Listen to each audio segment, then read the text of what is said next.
السلام عليكم، ازيكم عاملين ايه يا شباب؟ نورتونا وانستونا والسيشن منور بسم الله ما شاء الله، يعني 43 واحد. كم مدة المحاضرة؟ هي ساعة او اقل، يعني ما تقلقوش يعني. مش بإذن الله بعيدا عن المحاضرة ساعة، لكن هي محاضرة، انتوا كلكم تستمتعوا بيها ومش هتحسوا بالوقت اصلا. تمام، بنجهز لكم كده ايه برزنتيشن بسيط حلو. المهم، طبعا اللي مش عارفني معاكم، علي أسامة، مدرب جرافيك ديزاين. تمام، ثانية واحدة. المفروض كده كل حاجة ظاهرة. تمام، الدنيا ظاهرة قدامكم، كل حاجة شغالة. تمام، كل حاجة تمام ظاهرة. تمام. بسم الله الرحمن الرحيم. كده معاكم علي أسامة، ده أنا جرافيك ديزاينر بقالي 6 سنين في المجال، وشغال كذا حاجة، يعني جرافيك ديزاينر، مونتير، فيديو ايتور، وحاجة كده لطيفة، والفاوندر بتاع شركة اف 2 اي ديزاين.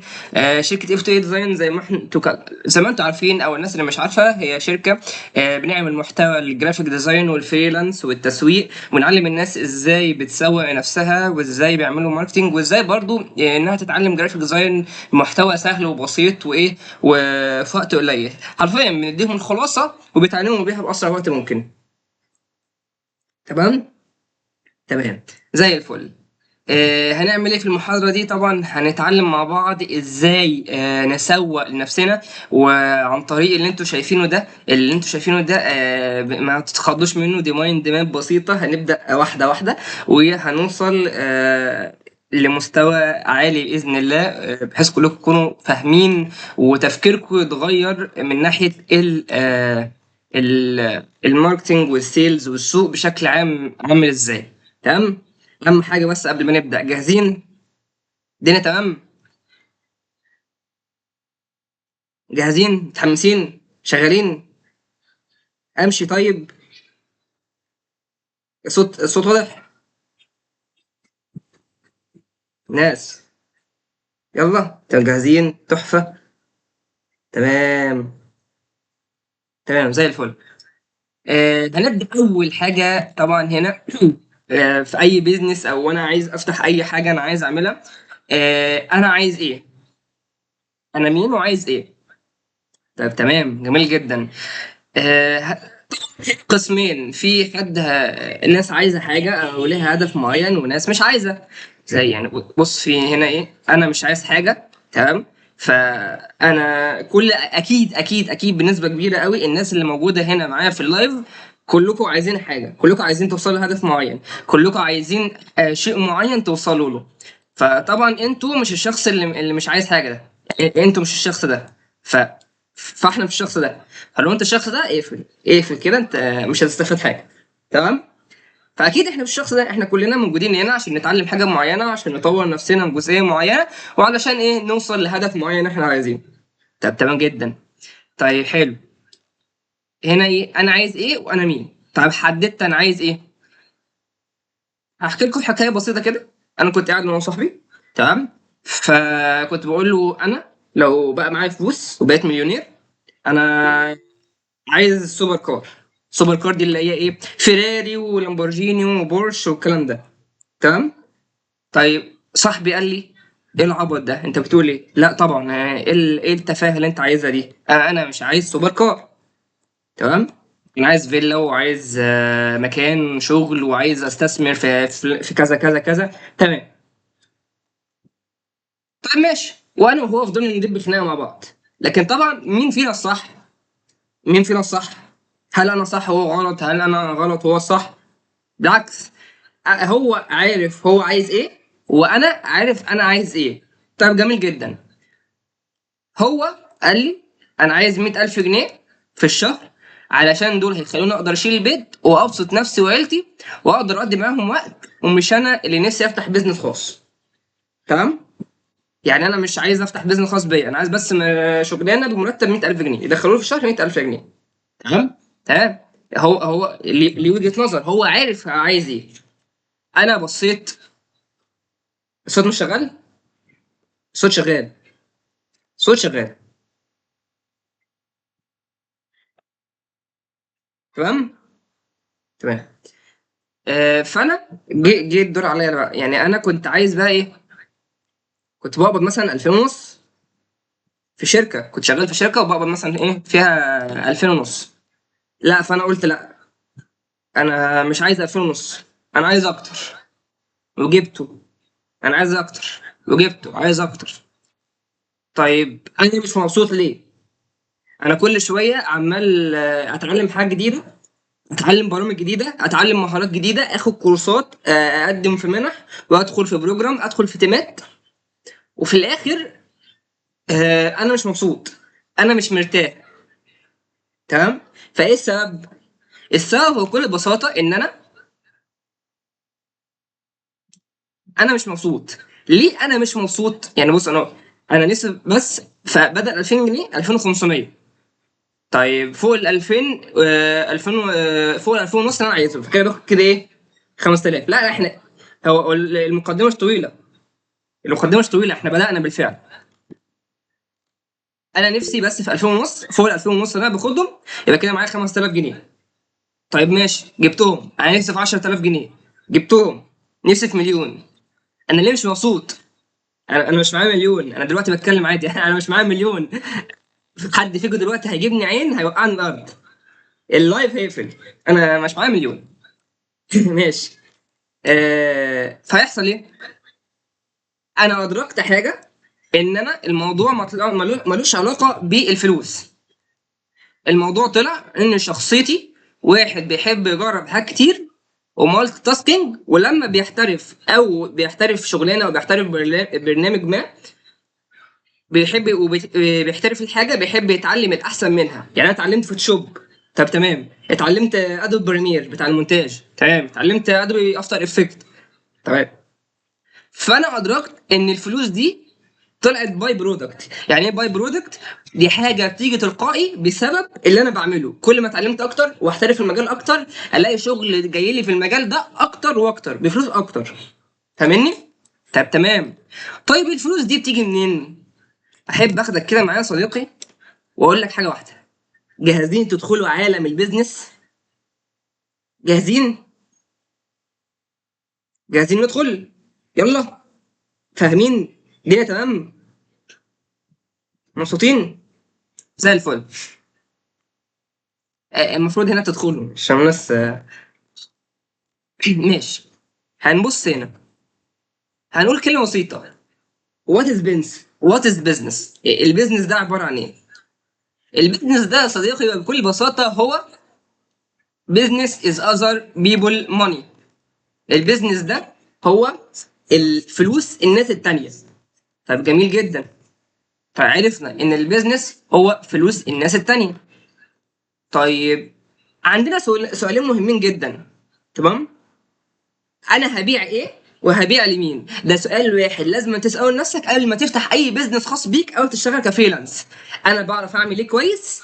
واللي انا بعمله كويس ده، مين ده اللي هستفاد بيه؟ انا جرافيك ديزاينر، والشغل بتاعي متخصص في السوشيال ميديا وفي المطبوعات، فاللي هيستفاد مني مثلا المدرسين، اللي بيصمموا الاغلفه. عندي مثلا شركات الماركتينج، شركات مثلا المنتجات، منتجات عسل، منتجات بيبسي وشيبسي، الكلام ده كله ممكن يستفادوا من المهاره بتاعتي. طب جميل جدا.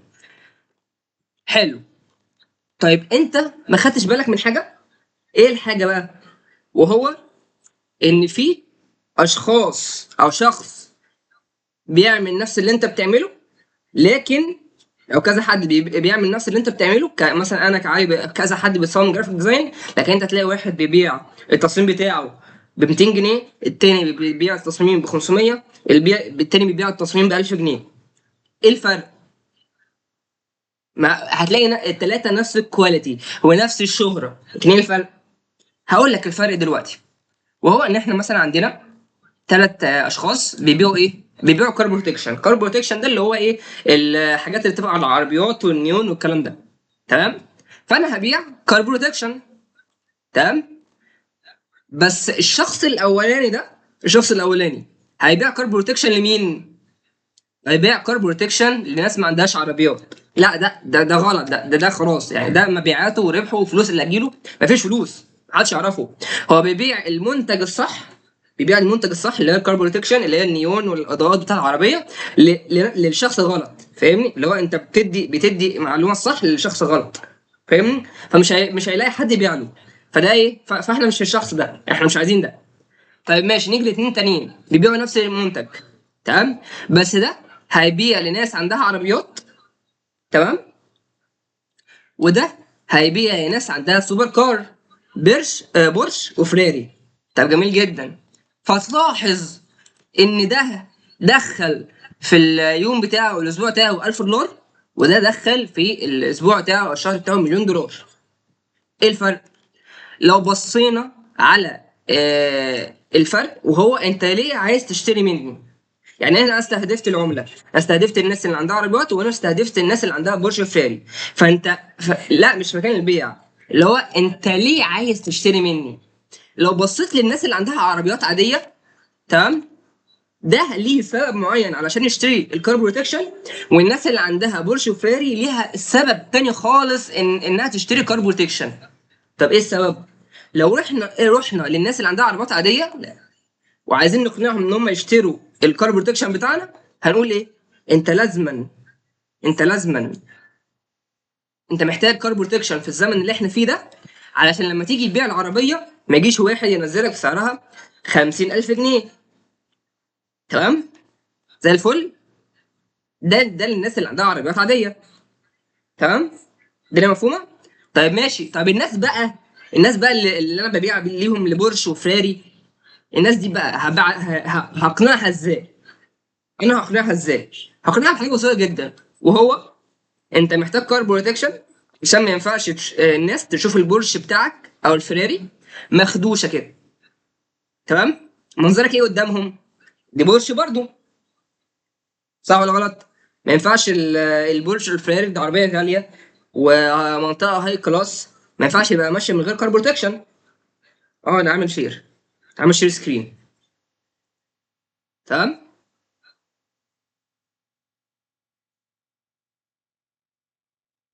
تمام يا شباب، هعيد تاني. انت محتاج كار بروتكشن عشان ما ينفعش الناس تشوف البورش او الفراري مخدوشه كده. منظرك ايه قدامهم؟ دي بورش برضو، صح ولا غلط؟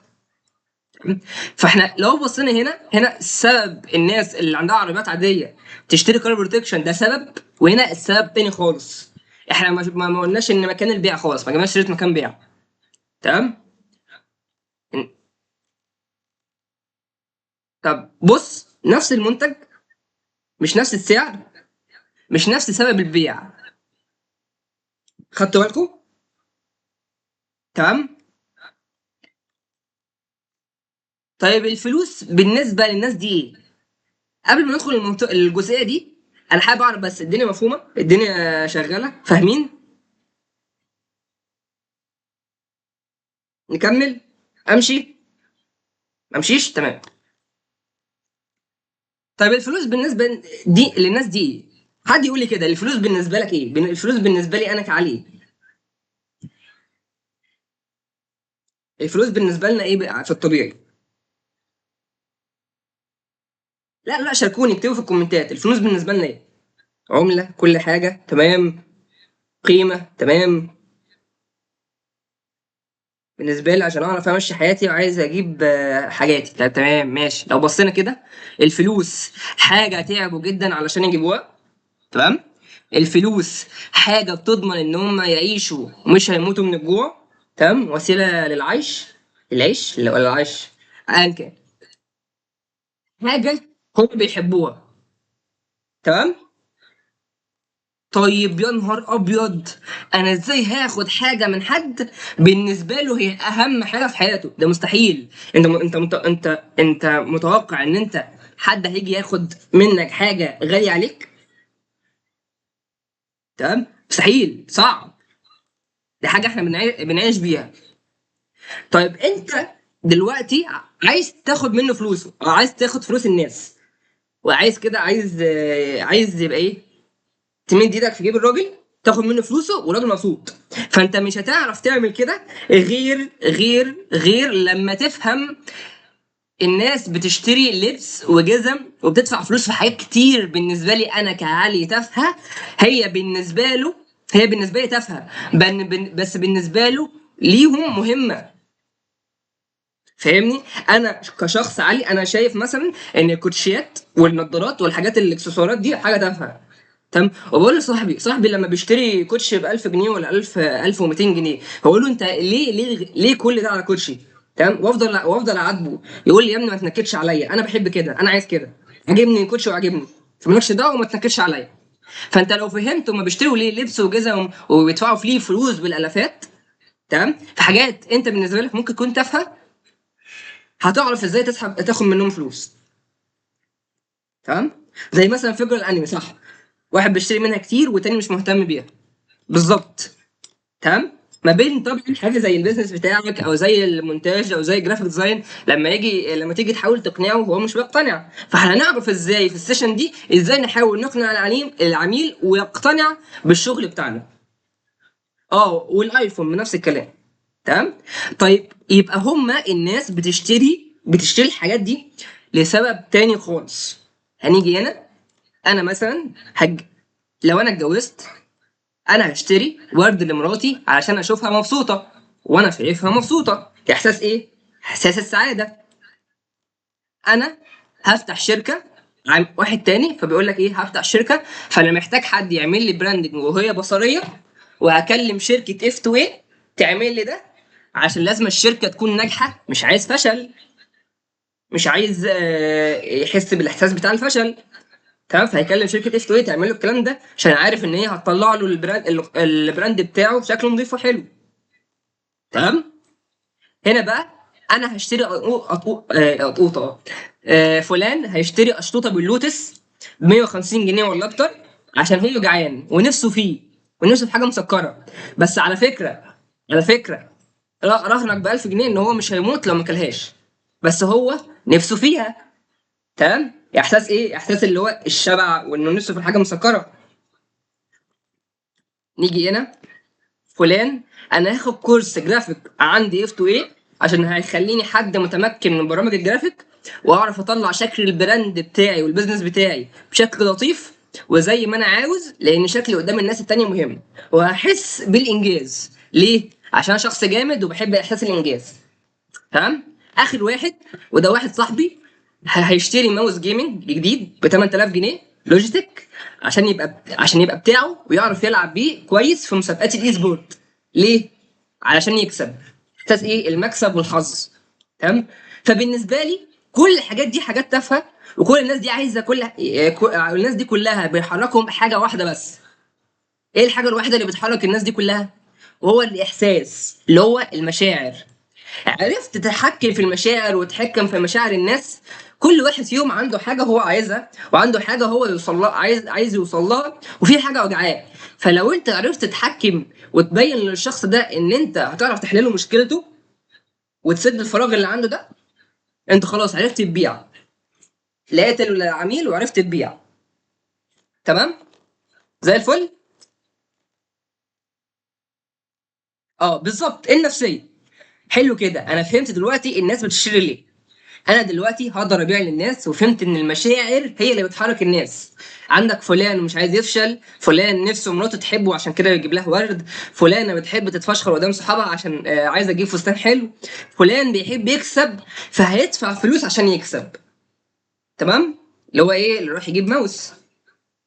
هنعرف دلوقتي ازاي نوصل للعملاء بعدين، استناني 5 دقايق بالظبط. طب تمام. اني بيزنس، اي شغل عايز يتاكد ان هو هينجح، تمام، اتاكد من الحاجات دي. تمام. ان الشغل ده بيجيب فلوس. تمام. سهل ان انت تلاقيه. الماركت والسوق بتاعه بيكبر، مش حاجه بتقع. ما تروحش مثلا للبيتكوين والكلام ده كله وهو اصلا السوق ده بيقع اصلا وبينهار، ويبقى فيه وجع. والناس اللي رايحه تاخد الشغلانه او تطلب منك الشغلانه دي في وجع بيوجعها، وانت الوحيد اللي هتحل لها الوجع ده، اللي هي المشاعر بتاعتهم. انت الوحيد اللي هتخليهم ناس ساتسفايد، مرضيين بالشغل بتاعك. طب تمام، جميل جدا. وفي أربعة بي، فور بيز، هما اللي هيخلوا الشغل بتاعك ناجح، وهما يحددوا لك الشغل بتاعك هيبقى ماشي ازاي. البرودكت والبرايس والبليس والبروموشن. البرودكت، انت بتقدم ايه وبيحل مشكلة ايه. انا علي اسامه بقدم منتجات جرافيك ديزاين وسوشيال ميديا ومطبوعات، وبيحل مشكله ايه. اي حد حابب يكبر من البيزنس بتاعه، يبين ان البيزنس بتاعه شكل حلو، بعمل هويه بصريه، فالناس كلها اللي عندها بيزنس هتيجي تشتري من عندي. علشان ايه؟ انا شخص بروفيشنال وايه، هقدر اطلع لهم المنتج بتاعي شكل جميل. تمام. برايس، ايه هي؟ قيمه مقابل السعر. تمام. زي ما قلت لك، هطلع شغلك بشكل نظيف وبروفيشنال يعجب الناس التانيين، تقدر تبيع وتشتري منه. طب تمام. البليس، الناس اللي هبيع عليهم فين ويوصلوا لي ازاي. طبعا كحالتي كفريلانس انا ناس اونلاين، فهيوصلوا لي عن طريق البيج بتاعتي اللي هي اف 2 اي. تمام. وفي تيم مختص شغال معايا. طب تمام. البروموشن، ازاي هقول للناس كله ان انا عايش. تمام، جميل جدا. عرفنا كل الحاجات دي. تمام. وهنيجي هنا، انا فهمت وفتحت المحل بتاعي خلاص، وهعرف ابيع كل حاجه. لكن يا صديقي تيجي هنا المشكله. معلش، بعد ما انا فتحت المحل، هو محدش بيجي لي ليه؟ انا هقول لك يا باشا، هي فين الناس يا جدعان؟ محدش بيجي لي ليه ومحدش بيكلمني؟ هنا بقى الشخص ده احنا هنمشي كده ونضحك عليه، واقول له ها ها ها ها ها ها ها، ما حدش يتريق عليا. تمام. وهقول لك علشان محدش يعرفك. قال لي محدش بيجي لي ومحدش بيشتري مني عشان محدش يعرفك. طيب كده يا علي، انا محتاج الناس تعرفني، اعمل ايه؟ هقول لك يا صديقي دلوقتي، عايزك تنزل تقول لكل واحد في الشارع انك فتحت محل او شغال جرافيك ديزاينر. تمام. وبتعرف تعمل كذا كذا كذا كذا. طيب ده مستحيل. الشارع فيه ناس كتير جدا، هقول لمين ولا لمين؟ وبعدين انا عايز العالم كله يعرف ان انا شغال جرافيك ديزاينر، مش الشارع بتاعي بس، اكيد في حل تاني. تعرف اللي انت بتعمله ده اسمه ايه؟ اللي هو انت تقول للناس في الشارع وان انت عايز حلول تانية. تعرف ده اسمه ايه؟ ده يا صديقي اسمه ماركتينج. انت كده بتماركت وبتسوق نفسك، عايز تعرف الناس بنفسك. والماركتينج هو ايه؟ الماركتينج is the process of being known. دي العملية اللي بتخليك معروف، معروف الناس، معروف في الشارع بتاعك، معروف في المنطقة حواليك. طيب جميل جدا. طيب ازاي اعمل ماركتينج؟ عندك طريقتين. اول طريقه، يا اما تقول لناس كتيره في نفس الوقت، اللي هو تجيب مايك وتنزل في الشارع، عارفين زي بتاع الروبابيكيا. تمام. بتاع الروبابيكيا، تنزل تقول ناس كتيره في نفس الوقت، وتعرفوا ان انت جرافيك ديزاين. تمام. او تقول لواحد واحد. طيب هتعمل كده ازاي؟ طيب هقول ايه اصلا وهقول فين، في سواء ده او ده. لكن قبل ما نيجي الحته دي، انا هقول ايه يا علي؟ اصلا انا لسه بادئ شغلي وشغلي لسه ضعيف جدا. احب اخدك يا صديقي من ايدك واقول لك تعالى، تعالى معايا لنقطه مهمه جدا انت هتستفاد منها. ثانيه واحده، تعالى. وهي النقطه دي نصيحه مهمه جدا، خدها حلقه في ودنك. وهي ان السيلف education will never betray you. التعليم الذاتي مش هيخذلك ابدا. عندنا دايره بسيطه هنا وثلاث الوان. عندنا اللون البنفسجي 3 شهور، وعندنا اللون الاصفر 6 شهور، وعندنا اللون الاسود سنه. تمام. فانت لو خدت بالك في ال3 شهور هتلاقي فيه فلوس، في ال6 شهور هتلاقي فيه فلوس اكتر، هتلاقي في السنه هتلاقي فلوس اكتر واكتر. ده معناه ايه؟ ده معناه ان انت بدات تتعلم مجال ما، مجال، اي مجال انت بدات تتعلمه. تمام. المجال ده، ولكن مثلا انت قعدت فيه 3 شهور، وبعد ال3 شهور جالك عميل. تمام. فالشغلانه اللي انت هتديها للعميل، او الديزاين او اي شغل انت بتقدمه هتديه للعميل، هتديه مثلا العميل هيدفع فيه، او انت هتقول للعميل هتبيعه ب 200 جنيه. تمام. او ب 50 دولار لو انت بتشتغل في السوق الاجنبي، 50 دولار. تمام. تمام. زي الفل. طب انا بعد 3 شهور وما جاليش عملاء، وفضلت كملت لل6 شهور بتعلم، ولكن مثلا اليوم بتاعك فيه 24 ساعه، 12 ساعه منهم 12 ساعه منهم انت شغال بتتعلم، قافل على نفسك الاوضه وشغال بتتعلم حاجات جديده وبتطور من نفسك ومن شغلك وبتنزل على النت. فانت بعد 6 شهور انت مش هيجي لك 200 جنيه او 50 دولار. انت الشغل اللي انت هتبيعه تلقائي من حلاوته وتطور في نفسك وشغلك، انت الشغل بدل ما تبيع 200 جنيه هتبيعه مثلا ايه ب 500 جنيه او 100 دولار لو انت شغال ايه في السوق الايه الاجنبي. طب جميل جدا. طب انا قعدت سنه، وفي السنه انا بفضل بتعلم، انا شغال وبطور في نفسي وبدخل تيمات تطوعيه وباخد كورسات وبطور في نفسي وكل حاجه، وبعد سنه جالي عميل. اكيد بعد سنه لما يجي لك عميل انت مش هتبيع بنفس الاسعار دي، انت هتبيع ب 800 جنيه او 1000 جنيه او 1000 جنيه. تمام، يعني هتبيع ب 200 دولار. فانت الكيرف بتاعك انت هنا بتتعلم. فانت لما جالك عميل الكيرف بتاعك حصل ايه؟ الكيرف بتاعك ميل كده بقى ثابت حبه، بعدين يرجع ايه؟ يطلع تاني، بس ما بقاش زي الاول. انت هنا فاضي ما وراكش حاجه بتعملها وبتطور في نفسك، هنا بيجي لك عملاء والوقت اللي انت بدل ما كنت بتقعد 12 ساعه بتطور في نفسك وتشتغل على نفسك، انت هنا بقيت مثلا تقعد 8 او 4 ساعات. تمام. في حد بيقول لي احنا ممكن نبدا ببلاش وبعد كده نعلي، اصل احنا بنشتغل في الجرافيك. لا، بص، ما ترخصش نفسك. تمام، ما ترخصش نفسك وما تشتغلش ابدا ببلاش. الحاجه الوحيده اللي انت ممكن تشتغل بيها ببلاش هي التنميات التطوعيه زي تيدكس ورساله والحاجات دي اللي انت ممكن تدخل فيها كفرد تطوعي، تجرب فيهم وتجرب فيها شغلك وتطور من نفسك وهكذا. هتلاقي عندهم كوميونتي اصلا للجرافيك، بيطوروا من بعض. تمام. هتبقى بكام دي بعدين، هقول لكم دلوقتي دي بكام. تمام، هقول لكم دلوقتي كل حاجه للجرافيك ديزاينر بكام. هتعلم منين وازاي برضه هنعرف في الاخر، عشان في مفيد للناس اللي حابه تتعلم. تمام. انت تعرف تصمم متوسط، تمام، استنى معايا. طب جميل جدا. تاني جمله لبتوع لاي مجال انت تتعلمه، ودي نصيحه مني ليك، عشان النصيحه دي محدش كان بيقولها لي، وهي ايه؟ قلد كتير شغل الناس التانيين. تمام. قلد كتير، ما تتكسفش ان انت تقلد. انا في الكورس بتاعي في بتاع جرافيك ديزاين، بقول لهم قلدوا، ادخلوا على بنترست، اعملوا تغذيه بصريه وحاولوا تقلدوا. التقليد هيخليك تقع في مشاكل، المشاكل هتخليك ترجع لي فتحلها، فالمشكله اللي انت بتحلها مش هتنساها. وبرضو انت في بنترست بتتعلم طرق جديده للتصميم، فانت بتحسن شغلك وبتطوره.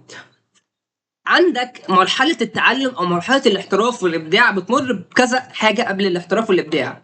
إيه اللي بيمر بيه؟ أول حاجة التعلم، وبعد التعلم التقليد، وبعد التقليد الإتقان، وبعد الإتقان الإبداع. تمام؟ اتعلمت، قلدت كتير، اتقنت البرنامج وعرفت الخبايا والشغل الاحترافي والتركات الاحترافيه، بعدين بدات اصنع شغل ابداعي خاص بيا احلى من شغل الناس التانيين. تمام. هل شغل كانفا برو الاحترافي بيجيب فلوس؟ هو الشغل اللي بيجيب فلوس بجد بيجيب فلوس قوي هو شغل ادوب فوتوشوب. لو انت متعلم ادوب فوتوشوب وجرافيك ديزاين بالفوتوشوب هجيب مطلوب اكتر من كانفا. تمام. تمام. وشغل احترافي اكتر، في امكانيات اكتر من كانفا. تمام. هنا جينا النقطه اللي هي ايه؟ اتعلم كتير وما تشيلش هم الفلوس. كل ما زودت مرحله التعلم ووقت التعلم بتاعك كل ما يجيلك فلوس اكتر. تاني حاجه قلد كتير شغل الناس التانيين وما تتكسفش، التقليد مش عيب ولا حرام، انت بتطور من نفسك ومن شغلك. تمام.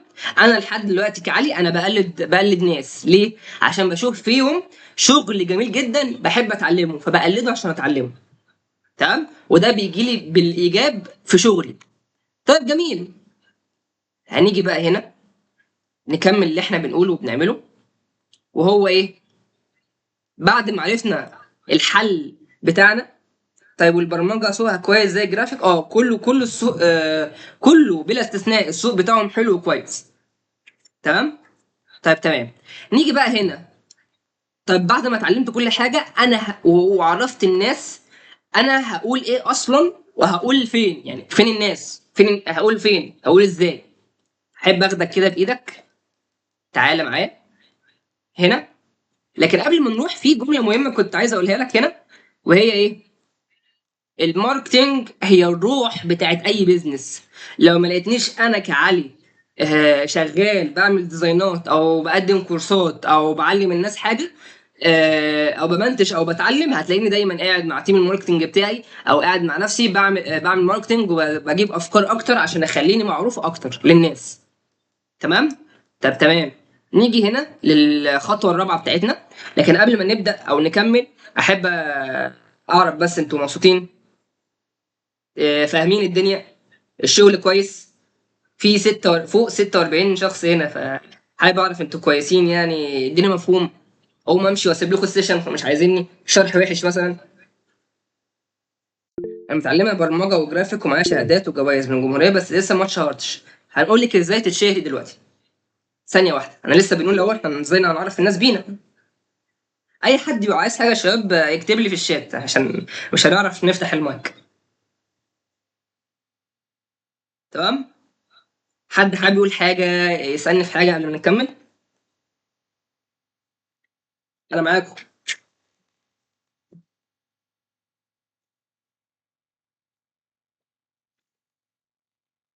زي الفل.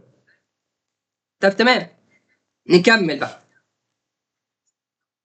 تمام. وهي مش دي هي دي السوشيال ميديا. المكان ده مكان. انا حاسس ان ما هيبقاش عندي ابداع. لا لا لا، ما تقولش كده. انت لو كملت، لو استمريت ولو فضلت تطور من شغلك، انت بجد مستحيل مستحيل ان ما يبقاش عندك ابداع. مستحيل كل ما تتعلم وتطور من نفسك اكتر ما يجيلكش عميل. بالعكس، انت مستحيل تغرس غرسه او تزرع زرعه وما تلاقيش الحصاد بتاعها والثمار بتاعها. دي سنه حياتيه وسنه ربانيه، يعني ربنا قال كده. تمام. متوسط التعلم على ادوبي. ادوبي فوتوشوب. لو انت عايز تتعلم مجال زي ادوبي فوتوشوب، مجال السوشيال ميديا، انا بقدم الكورس بتاعي. الناس فيه هوريكم شغلهم بعد ما نخلص دلوقتي. بداوا يطلعوا الديزاينات السوشيال بتاعتهم دلوقتي من رابع سيشن ولا خامس سيشن، وهوريكم دلوقتي كل حاجه. يعني انا الكورس بتاعي مدته كله 10 سيشنات، شهر واسبوع، بس شهر واسبوع. اعرف منين ان شغلي وصل لمرحله اصلا تعجب العميل يكون عنده ثقه اسوق له؟ اساليني نفس السؤال ده بعد ما اخلص، هقول لك دلوقتي. تمام. تمام. نيجي بقى للطريقه اللي هي ايه، اللي احنا نعرف الناس التانيين بينا، وهي السوشيال ميديا.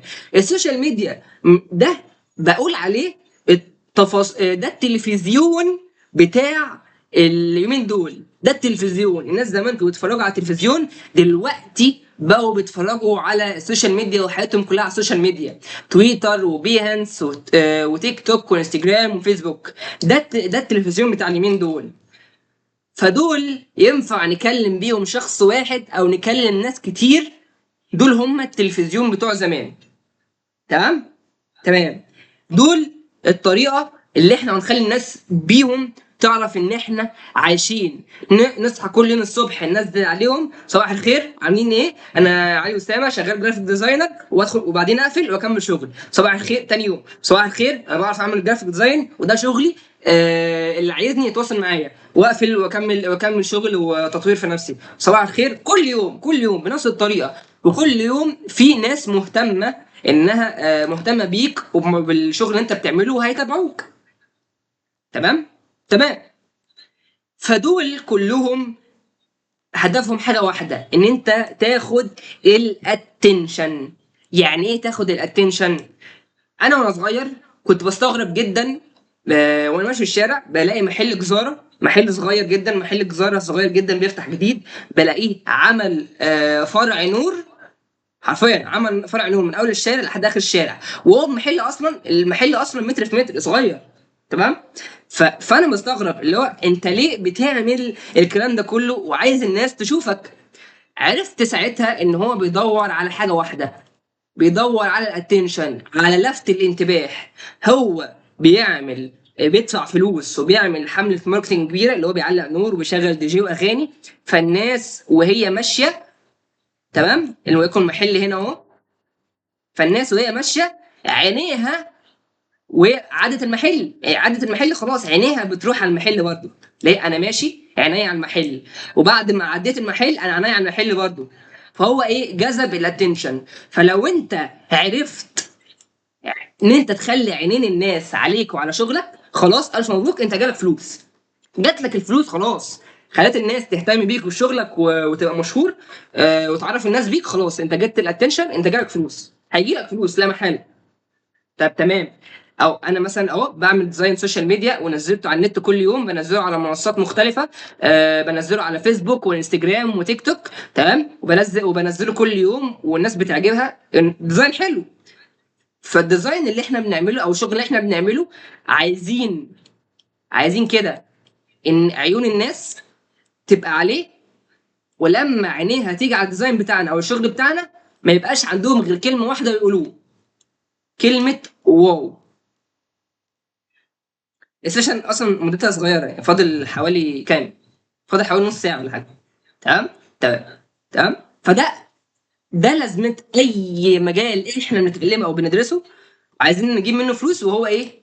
عايزين الاتنشن. جبنا الاتنشن، تمام. انا مش فارق معايا السوشيال ميديا، انا فارق معايا تركيز الناس فين، الناس بتبص على ايه قبل ما انام. تمام. الناس في الطبيعي قبل ما تنام تفضل تدور وتعمل سكرول في الفيسبوك، تعمل سكرول في الانستجرام، تعمل سكرول في التيك توك. فلو الناس كلها قررت تسمع راديو، هكون اول واحد يعمل اعلان في الراديو. لو كل الناس رجعت تقرا جورنان وتقرا جورنان، يبقى هنزل انا اول واحد هنزل اعلان في الجورنان.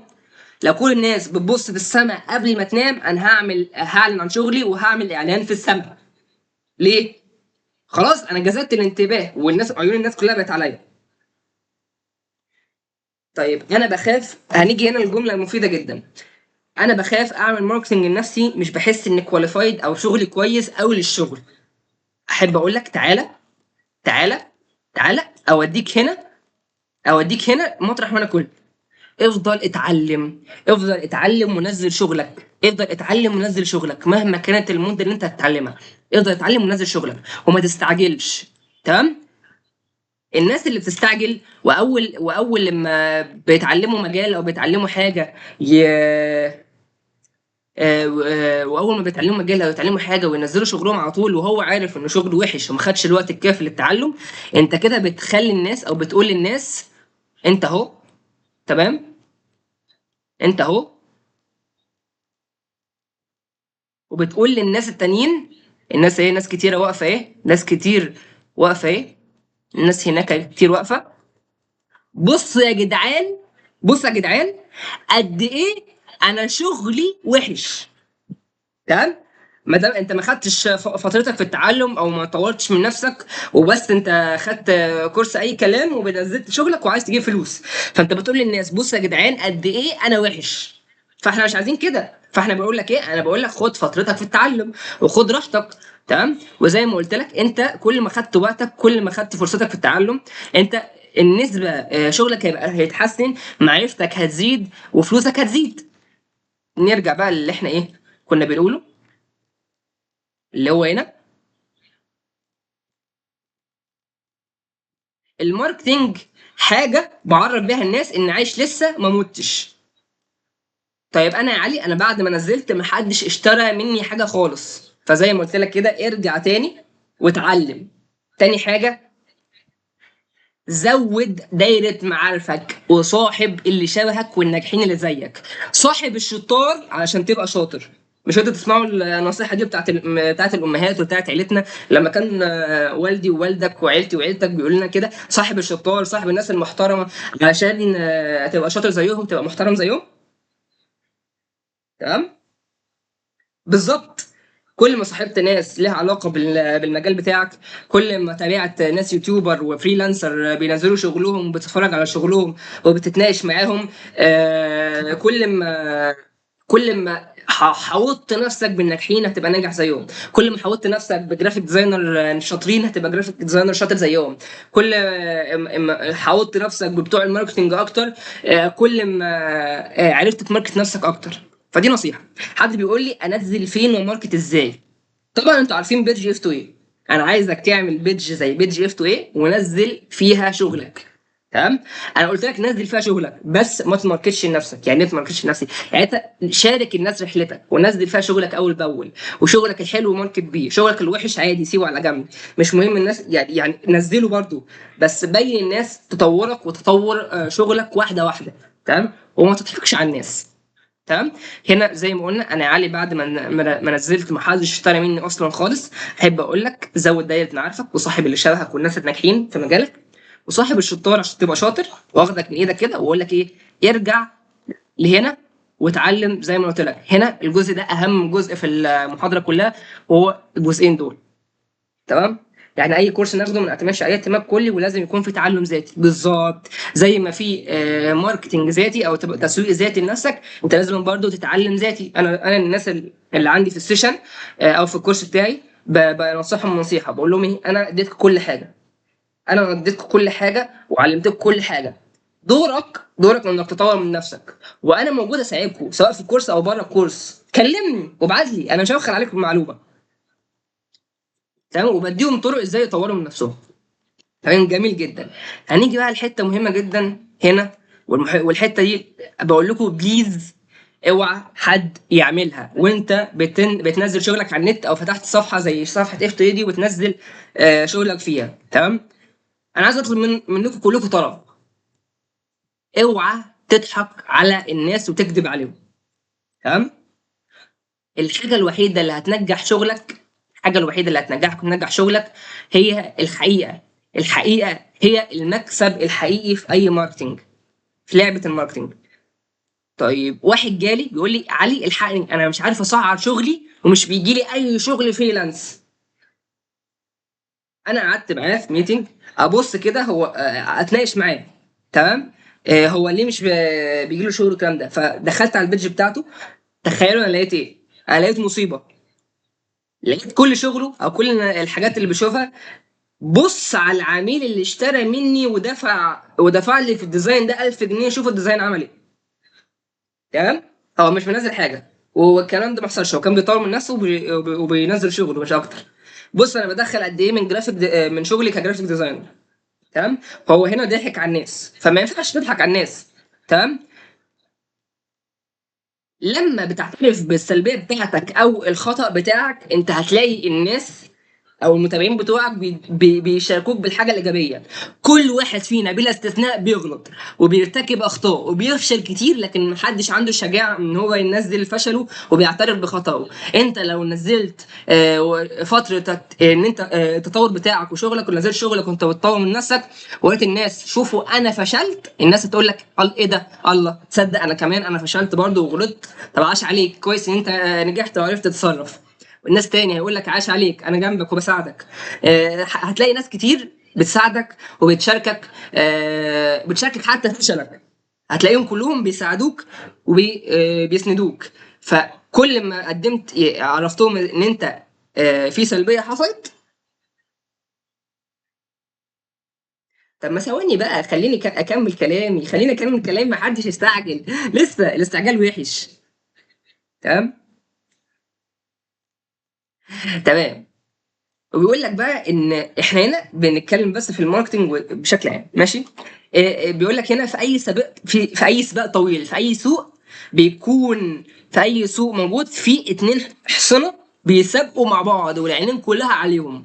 تمام. يعني اي سوق مثلا سوق الجرافيك، سوق الكوتشيات، سوق العربيات، في حصانين او في شركتين بس هم اللي في القمه وبينافسوا بعض مين يسبق التاني. تمام. السيشن مسجله. مين يسبق التاني؟ مين احسن من التاني؟ انا هقول لكم دلوقتي شركه وانتوا تقولوا لي الشركه المنافسه ليها. تمام. قولوا لي في الكومنتات. تمام. هقول لكم شركه وانتوا تقولوا لي الشركه المنافسه ليها. تمام. عندك مثلا فريق الاهلي، مين المنافس ليه؟ الزمالك. صح عاش. مفيش منافس. ماشي. عندك مثلا شركه زي بي ام دبليو، مين المنافس ليها؟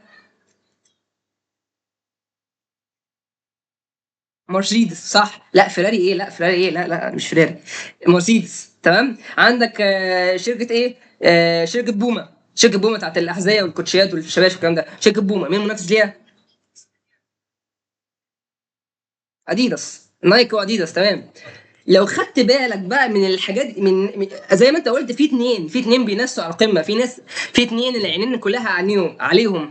لو انت خدت بالك بقى من الاحصنه، في حصنه كتير قوي ورا. عندك زي ابيبوس، ابيبوس، شركه ابيبوس. وعندك شركات تانية غير عندك مثلا شركه سوزوكي. بس مين اللي في القمه؟ هتلاقي في حصانين بس اللي ماشيين في القمه وبينافسوا بعض وبينزلوا تطورات بعض وبيحاولوا يغلبوا بعض. تمام. فانت if you can't be first in your category، لو انت مش هتعرف تكون الاول في السوق بتاعك او الكاتيجوري بتاعتك، اعمل لنفسك كاتيجوري جديده. ودي حاجه صعبه جدا، فهمتها على مدار الزمن. تمام. تميز في جزء معين وسوق معين، تميز وخلي السوق ده خاص بيك انت. لو انت مش هتعرف تبقى الاول في الكاتيجوري بتاعتك، حط لنفسك واعمل لنفسك كاتيجوري جديده وسوق جديد خاص بيك، الناس تشتري منك انت، تبقى الاول فيها. تمام. تمام. نيجي بقى هنا ايه، زي ما احنا قلنا هنا. طب انا يا علي بعد ما أنا بعد ما نزلت ما حدش اشترى مني خالص، هنيجي كده اخدك. اه لا احنا مش هنا، احنا هنا. اه احنا هنا بقى هندخل على قائمه السيلز. السيلز بقى اللي هي ازاي تبيع، ازاي تبيع للعميل. بعد ما انا جبت العملاء، انا خلاص جبت العملاء وعرفت نفسي وعملت ماركتنج لنفسي وشهرت نفسي على النت. انا بقى عايز ابيع للعميل، العميل جالي وعايز ابيع له. تمام. طب هبيع ازاي؟ بس قبل ما ابيع هقول لك ان السيلز هو الاكسجين. كل المكان معاك اكسجين اكتر، كل ما هتعرف تعوم وتعيش اكتر.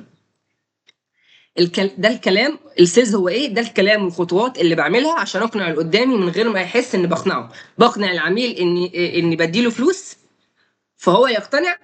قصدي ان هو يديني فلوس فهو يقتنع، فاحط ايدي في جيبه وياخد مني الفلوس اللي انا عايزها، وهو ايه، وهو مبسوط ومش معترض. تمام. تمام. المرحله دي عامله زي الجيم بالظبط، عامله زي الجيم. وهنا هسالك سؤال. لو قلت لك انك هتدخل الجيم وتلعب تمرينه واحده بس وتبقى فورمه، قول لي هل في حاجه اسمها كده؟ مفيش حاجه اسمها كده خالص، مستحيل. ما كانش زمان حد غلب. تمام. هو كده بالظبط السيلز، بالظبط. ما فيش الكلام ده. انت محتاج تتمرن كل يوم وتمارين مختلفه علشان تتحسن. يعني ايه؟ يعني انا محتاج كل يوم عملاء يكلموني علشان اتحسن. طيب جميل جدا. طيب انت كحد لسه في المجال ولسه ما بداتش المجال، او لسه بتبدا في المجال، انت ما عندكش عملاء، وما عندكش حتى الشهره الكافيه ان انت تجيب عملاء او الكلام ده كله، ولسه بتاخد اول خطوات في حياتك. تمام. فانا عندي في الكورس اللي انا بقدمه، كورس جرافيك ديزاين، عندنا في الكورس بعد ما بنخلص الكورس بيكون في تدريب للي بيتخرجوا بيقدموا مشاريع تخرج حوالي شهر ولا شهرين. بدربهم على ايه؟ بدربهم على طرق التفكير وازاي يبدعوا وازاي يقنعوا العملاء، وبنعرضهم لعوامل تانية كانهم بيشتغلوا بالظبط. والتدريب ده بيكون من ضمن الكورس عادي بس بعيد عن محتوى الكورس. مثلا كل اسبوع مثلا تاسكات معينه، واقنعني بالتاسك ده، ابيع لي التاسك ده، حاجات زي كده مثلا. طب تمام. السيلز هو عامل زي الاوبستكلز بتاعه الماريو جيم. يعني ايه؟ عامل زي العقبات او المشاكل اللي في لعبه ماريو. وهنا بقى عايز اقول لك حاجه مهمه جدا. في اي دخله مع العميل، انا خلاص انا دخلت مع العميل وجالي عميل وداخل معاه اول ميتنج وعايز ابيع له. انا بقى عايز ابيع له ازاي؟ مش عارف. بس خلي بالك ان السيلز عامل زي الرقصه. ها؟ السيلز عامل زي الرقصه. العميل بياخدك بالكلام وانت بترجعه، انت بتاخد العميل وهو بيرجعك. السيلز عامل زي رقصه وانت اللي بتتحكم في العميل. تمام. فلو انت بتتكلم مع عميل وعايز تقنعه بجد بقى، في شويه كلام من كتر ما انا اتعاملت مع عملاء والكلام ده، في شويه كلام لو العميل قاله انت حافظ انت هتقول ايه وتعرف تقنعه بسهوله. يقول لكم مثلا الجي اف ده، بص في شويه كلام انت اول ما العميل يقوله هيبقى من السهل ان انت تبيع له. حد يقول الكلام اللي العميل ممكن يقوله عشان يتهرب منك وانت سهل ان انت تبيع له.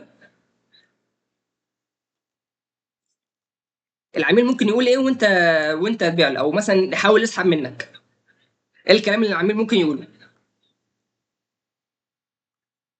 اشوف اكلمك. تمام. سيبني شويه افكر وارجع لك. تمام. ما عنديش وقت. إيه نفس الكلام. بعديه. تمام. حد هكمله. مع كل ده ينطبق هنا. معيش فلوس، سعر غالي جدا. ايه اللي يخليني اشتري منك؟ تمام. ما برضه تحت سعر غالي جدا. تمام. هيحطني على السين. بص، عندنا حاجه تانية، ممكن اخد اذن جوزي، والتانية هسأل شريكي وارجع لك. تمام. تمام. هشوف مراتي، لسه حد بيتكلم، هشوف مراتي بالظبط. هنا بقى، دي شويه كلام او حاجات اساسيه ممكن يقولها لك اصلا، فانت لما بيقولها لك البصه دي انت بتيجي في وشك من جواك. تمام. ايوه، في ناس بتقول لك ايه، بيعلقوني ما بيرجعوليش. هقول لك بقى تقفل ازاي الديل، او تتفق مع العميل بقى وتعملوا مع بعض شغلانه ويدفع لك فلوس عن طريق الكلام ده. العميل مثلا السعر غالي جدا. تمام. طيب انا هقول له، هو يقول لي السعر غالي جدا، ده في واحد شبهك. تمام. ده في واحد تاني بيبيع ايه، الديزاين ب 200 جنيه، وانا الديزاين بتاعي 500 جنيه. فانا هقول له ايه، لو انا الديزاين بتاعي 500 جنيه، قصدي 200 جنيه، 200 جنيه، والديزاين بتاعه 200 جنيه. تمام. انت هتفضل انهي؟ انت هتفضل تشتغل مع انهي؟ تمام. لا مش روح اشتري منه وخلصني، احنا محتاجين ايه، نبيع برضو، عايزين فلوس. فهو هيقول لي ايه، لو انت 200 جنيه وهو 200 جنيه انا هاجي لك طبعا. طب ليه هتجيلي؟ علشان انت مور بروفيشنال، شغلك احلى، هطلع البراند بتاعي زي ما انا عايز، آه وهكذا. هو اوريدي رد على نفسه، مش محتاج ان انا ارد عليه. فانا اقول له ايه، يعني انت عايز بعد كل المميزات دي اللي عندي ومش عند الشخص التاني، انا اخفض من سعر شغلي واخليه ب 200 جنيه بدل 500 جنيه؟ طب ينفع كده؟ هقول لي لا، عندك حق، خلاص تمام، يلا بينا يلا بينا نقفل الديل. هو مش محتاج يجرب، هو مش محتاج يجرب، هو عارف بالفعل، ما هو قال لي المميزات بتاعتي، قال لي المميزات اللي عندي مش عند الراجل التاني. تمام. طيب حاجه تانية، الست اللي هتقول لك ممكن اخد اذن جوزي. بص، هي خلاص فتحت لك الباب وقالت لك خش الشقه. تمام، فتحت لك الباب البيت، فانت هتتكلم براحتك بقى. طيب انت هتقول لها ايه؟ طيب هل جوزك ده بيحبك؟ هي اكيد هتقول لك اه. هي مستحيل تقول لك لا. مفيش ست مع جوزها ما يحبهاش، هي اكيد هتقول لك ايه، هتقول لك اه. تمام. فانت خلاص هتقول لها ايه، طيب ما دام جوزك بيحبك فاكيد عايزك يشوفك ناجحه، فاكيد مش هيستخسر عليكي حاجه، وعايز الشغل بتاعك والشركه بتاعتك تبقى ناجحه، فمش هيستخسر فيكي جنيه. صح ولا غلط؟ هتقول لك اه صح، عندك حق. تمام ماشي، يلا بينا.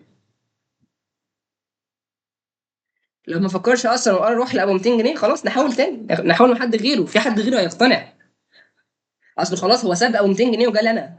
فاهماني؟ هو ليه ساب ابو 200 جنيه؟ عشان ما لقاش الشغل بتاعه حلو، او ما لقاش الشغل بتاعه يرضيه هو شخصيا. تمام. عرفت ازاي؟ لا. لا بص يا مريم، بص يا ناس يا مريم، انا لو قلت لواحده هو جوزك بيحبك هتقول لي وانت مالك؟ هي ما دام قالت لك، هي ما دام قالت لك، او هو قال لك ممكن اخد اذن جوزي او ممكن اخد اذن مراتي. تمام. هو خلاص دخلك جوه البيت، هو خلاص يعني انت اتكلم معاه. هو دخلك جوه البيت اصلا. تمام. تمام. هسأل شريكي وارجع لك.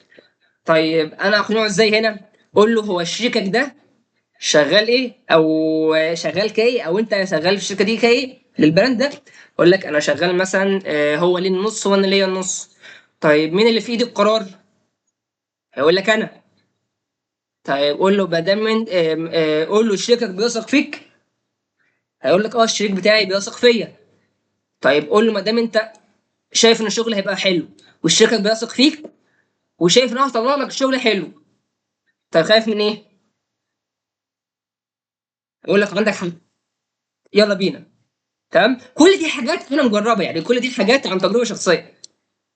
طب هنا اللي بيقول لك بقى سيبني شويه هفكر ارجع لك، هتفضل تساله بقى، تفضل تساله ايه المشكله، شايف ان السعر غالي ولا السعر رخيص، ولا انت شايف ايه المشكله، وهكذا. تمام، هي زي ما قلت لك كده السيلز عباره عن رقصه، انت مجرد انت بتاخد العميل وبتجيبه، تمام، وتحاول تبيعه بقدر الامكان. وكل ما انت جربت اكتر، جربت تعمل اكتر، كل ما يبقى عندك ايه، خبره اكتر. تمام، ومش عايزك تعصب لان هنا اللعبه بتبدا بجد. العب على مشاعر العميل وما تتكلمش عن الفلوس، اتكلم عن المشاعر، ما تحاولش تبيع له فلوس او تقول له سعرك في الاول، وخاصه ان ان الشغلانه بتاعت الجرافيك ديزاينر ملهاش سعر ثابت، يعني انت شغلك يختلف من تصميم لتصميم، تمام، بحيث المجهود والوقت. فايه، فلو انت رحتي فستان، لو انت رحت محل بيبيع فساتين ولقيتي فستان حلو جدا جميل جدا، وسالتي الموظفه اللي هناك، تمام، فقالت لك على سعره مثلا، وليكن مثلا السعر بتاعه 1000 جنيه، 1000 جنيه، هو في فستان ب 1000 جنيه اكتر 2000 جنيه، تمام، فهتقولي لها ايه الفستان ده غالي قوي، بس هي هتقول لك عشان تقنعك وعشان تشتري منك، تشتري منها هتقول لك ايه، اه الفستان ده غالي، بس متخيله اصحابك هيقولوا ايه لما يشوفوك لابسه؟ ده تحفه، انت هتبقي احلى واحده في المكان. سيشن اول ما نرفعها هنرفعها لكم على طول باذن الله، ونبعت لكم اللينك بتاعها على الجروب بتاع الواتس. تمام، ماشي. فدي طريقه للاقناع، فيقول لك اه صح الفستان جميل جدا، يلا بينا. طب يا علي انا كلمت 10 عملاء وال10 رفضوا كلهم، فالمشكله هنا تبقى فيك انت، عايزك ترجع لورا تاني، انت ايه اللي جايبك هنا اصلا، يعني ترجع لورا تاني اللي ايه هنا. تمام، تمام، زي الفل. فاحنا هنا خلاص احنا وصلنا لمرحله ان احنا عرفنا العميل اتكلم معانا ازاي، العميل الرد بتاعه عشان يتهرب مننا بقى عامل ازاي، عرفنا هنرد عليه ازاي، وعرفنا ان الموضوع مش بالسهل، الموضوع ان انت بتحاول تقنع العميل. تمام، تمام.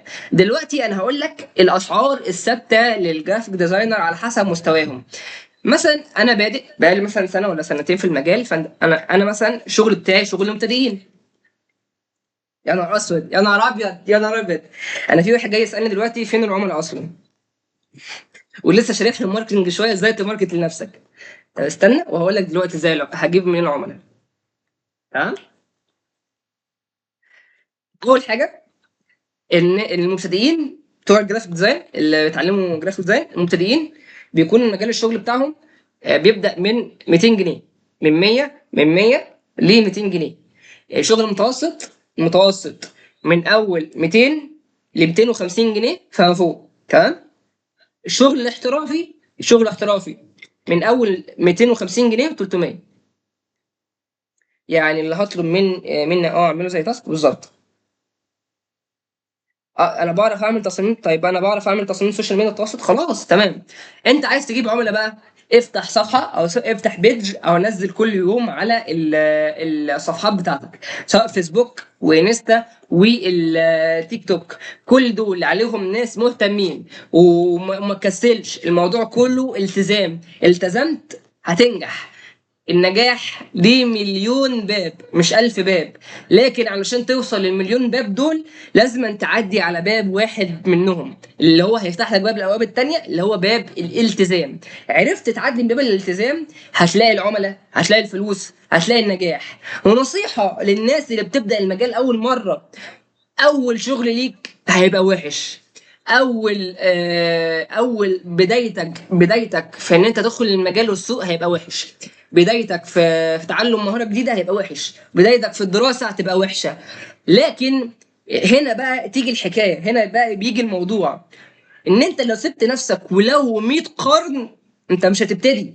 انت خلاص انت خدت الخطوه وابتديت. فمهما كانت البدايه وحشه، انت مكمل وبتحسن من نفسك وبتطور من نفسك وبتقول للناس على شغلك وعلى مجهودك وعلى تطورك، والناس شايفه ده بعينيها. ازاي انزل شغل وازاي عايزه فلوس؟ ما انا قلت بقى احنا بننزل شغلنا اول باول، مش مهتمين بالفلوس دلوقتي. احنا كل ما ننزل بننزل شغلنا ومهتمين بالشغل، وبنعرف الناس ان احنا بنعرف نعمل زي المحل بالظبط، بنعرف نعمل جرافيك ديزاين، نقدر نبيع، الناس هي اللي تيجي تكلمنا عن نفسها. تمام. تمام. هنيجي بقى للجزئيه دي، وهي انت عايز كام صحيح؟ تمام. انا عايز 1000 جنيه مثلا، انا عايز ادخل 1000 جنيه. فانت ممكن تجيب اتنين عملاء ب 500، انت ممكن تجيب عميل واحد ب 1000، انت ممكن تجيب 10 ب 100 جنيه. تمام. فهنا تيجي حته الكوانتي، العدد مقابل الكميه. تمام. الكواليتي بس كواليتي. تمام. فلما كنت بقلب على النت، فالبيزنس مان كنت بلاقي بيزنس مان كنت بلاقي بيزنس مان بيعمل فيديو بيقول لك ان البيزنس ده عباره عن لعبه ارقام. فانا كنت بصراحه بتعصب وعايز ادب الايه التليفون في الحيطه، ما تقوليش لعبه ارقام.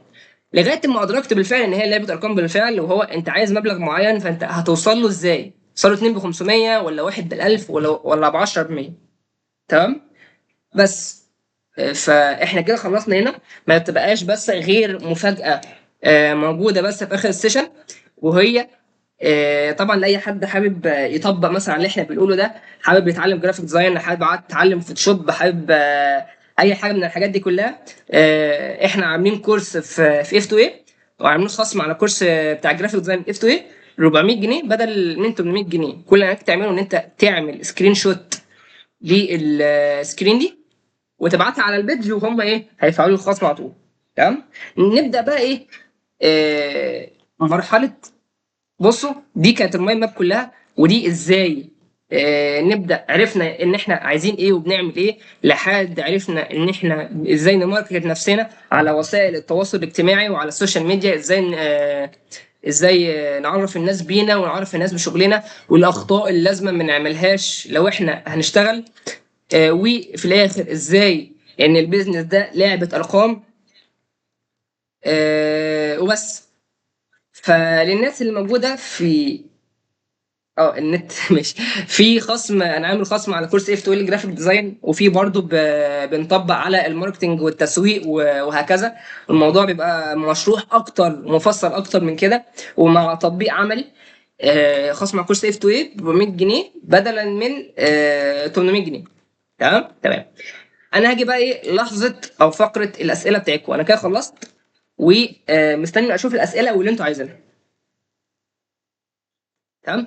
كل واحد فيكم ياخد سكرين شوت. تمام.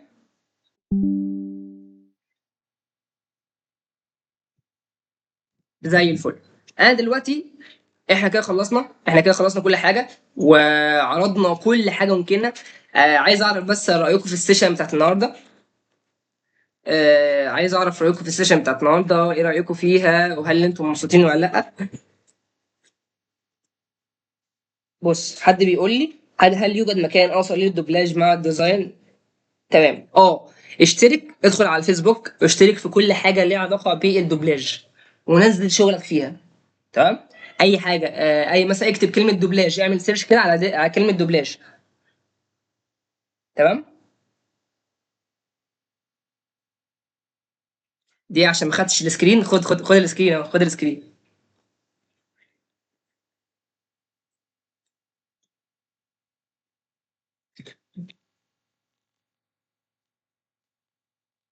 ايه ده في ناس شافتني في تيدكس. المهم يا شباب، عايز اعرفكم حاجه كمان، اوريكم شغل الناس في الكورس بتاعنا. ثانيه واحده.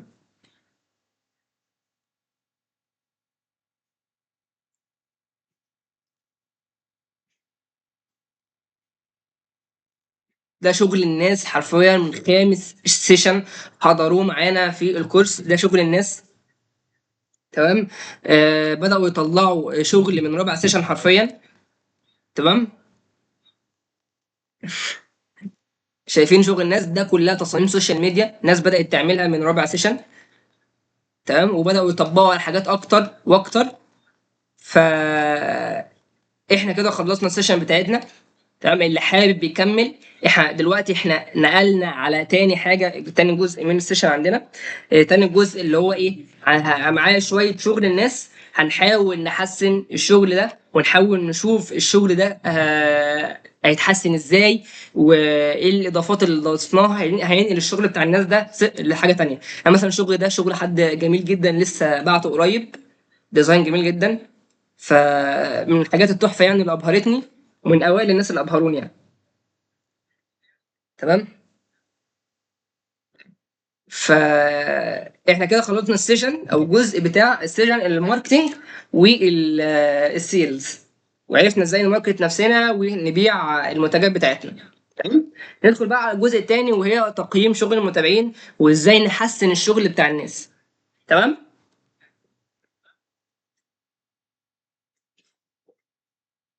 وهنا بقى هنفتح فيه برنامج ادو فوتوشوب، وندخل نقيم الناس بقى. اخترت فيه شويه شغل الناس هم اللي هنعرض النهارده.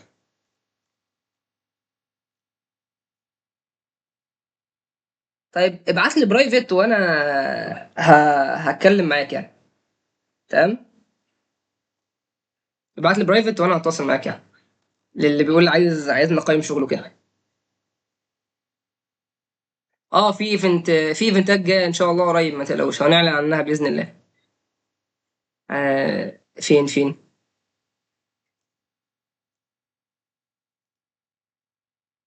ثانيه واحده.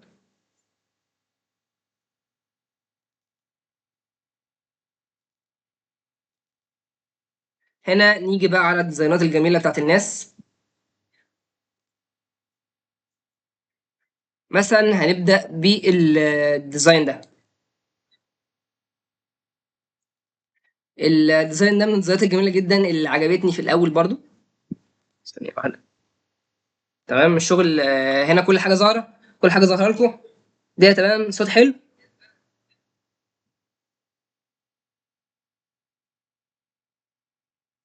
تمام. اول حاجه محتاجه تتظبط، وهي الفونت محتاج يتظبط. ف دي حاجه اكيده ان الفونت محتاج يتظبط، فهنظبط الفونت، نختار الفونت مثلا وليكن الفونت ده. تمام. وهنخليه بولد. وانا عامله له ستروك، ملهوش لازمه الستروك بصراحه، هو اللي هيضيف له جمال اكتر، وهو ان احنا نضيف له شادو. نزود له الشادو كده وهنقلله كده.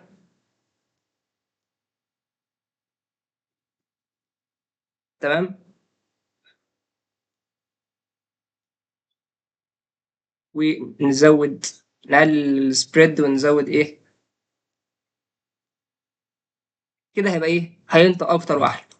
تمام. وهنا برضو الخط ده لو خط هيبقى زي خط بوبنز، هيدي للديزاين بتاعه ايه، شكل احلى يعني. ده عصير، فالمفروض ده هيبقى في النص وكبير.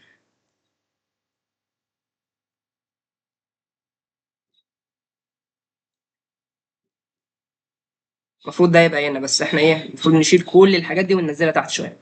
عامة، وده كان قصده يبقى هنا. ماشي. هنا بقى الحاجات دي انا اراهن ان هي جت عن طريق آه مقصوصه يعني، او جايه من حاجه معينه. فانا لا يا لهوي انا هببت ايه. فده وده هنمسح الكلام ده كله، وفيه ايوه، كل ده هيتمسح. وهنضيف احنا البتاع بتاعنا. ثانيه واحده. تمام. هنا بقى برضو ايه، المنتج بتاع العصير مش متفرغ كويس، فاحنا بنحاول نحسنه.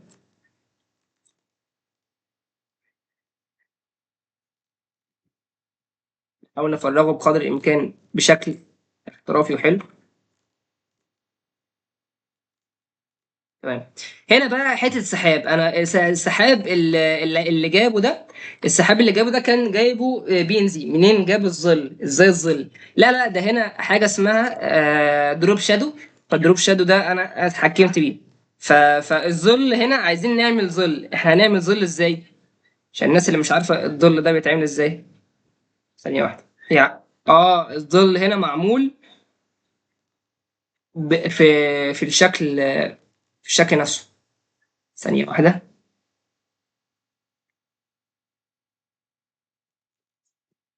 ثانيه واحده.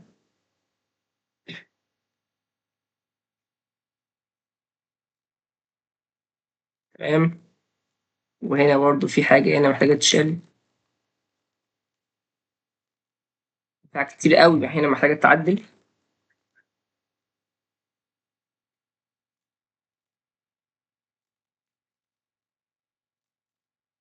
بصوا بقى، هنا هنضيف كذا حاجة. تمام. وهي إن إحنا ده كله هيكبر وهينزل لتحت كده. تمام. وبعد كده هنيجي هنا، نجيب ده هنا، نيجي دول مع ده. تمام.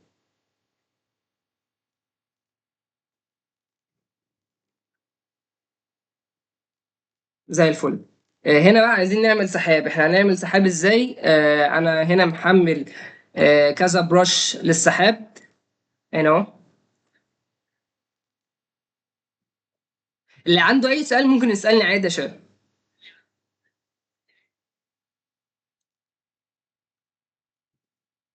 هنا كلاود برش اهي.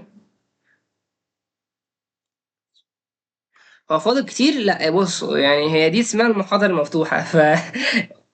ففي المحاضرة المفتوحة دي دلوقتي احنا بنفتح كذا بروجكت من بروجكتات الناس، وبنعرفهم ازاي يحسنوا البروجكتس بتاعهم. تمام. فانا بنلاقي بس شوية بروجكت بسيطة يعني. تمام. فاحنا هنعمل امبورت للبرش بتاعتهم، ونضيف الكلاود برش. وهنا بقى عندنا كذا كلاود كتير جدا، ممكن من خلالها نختار حاجة كويسة. بصوا عندنا سحاب زي ده مثلا، عايزين مثلا نخلي اللون بالابيض. ابعت فرش السحاب، حاضر هبعتها على الجروب بتاعنا. تمام. عندنا سحاب زي ده مثلا، عندنا سحاب زي ده مثلا، يعني عندنا سحاب كتير قوي ممكن نختاره ونتحكم فيه. بصوا، احسن من الصور البي ان جي والقص بتاعها. تمام.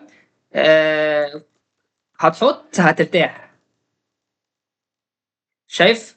وعايز تتقله فتدوس كذا مره. تمام. ف... فدي نصيحه مني. ده اللي احنا هنعدله، وهو نحط السحاب بقى ونركز بقى ايه. فعايزين بعد كده الكواليتي بتاعت الحاجه تكون الكواليتي بتاعتها اعلى كواليتي، عشان برضو الكواليتي بتفرق آه لما بتعمل الديزاين او بتعرضه لحد. يعني الكواليتي بتاعته بتفرق، يعني كل ما الكواليتي بتاعتك كانت احسن، كل ما الديزاين بتاعك احلى. لكن كشكل ديزاين، لا الديزاين جميل جدا، عاش عليه. تمام. تاني حاجة هو ده. هنا الفكرة دي أول ما شفتها أنا انبهرت بصراحة، وجميل جدا. هو سمع كلامي وسمع كلامي في إنها عملت الشكل ده وقلدت حاجة من النت، وعملته بشكل جميل جدا وتحفة يعني. وعملت كمان الظل اللي تحت ده. فده جميل جدا وعجبتني. فحبيت أعرضها عندكم يعني. شغل الناس اللي لسه اصلا الكورس ما خلصش، لسه الكورس ده فاضل له حوالي اسبوعين ونخلص. اي حد حابب يشترك يقدر يشترك عادي. لو سمحت، ريموف باك جراوند عند حضرتك تحت ازاي بجيبها؟ لا انا عندي ال عندي الاصدار بتاعي اعلى، يعني الاصدار بتاعي 2025، ومشتري البرنامج. ف... فعشان كده هي موجوده عندي. هنا بقى اول حاجه زي ما انا قلت هنا، محتاجين الخط ده يتغير.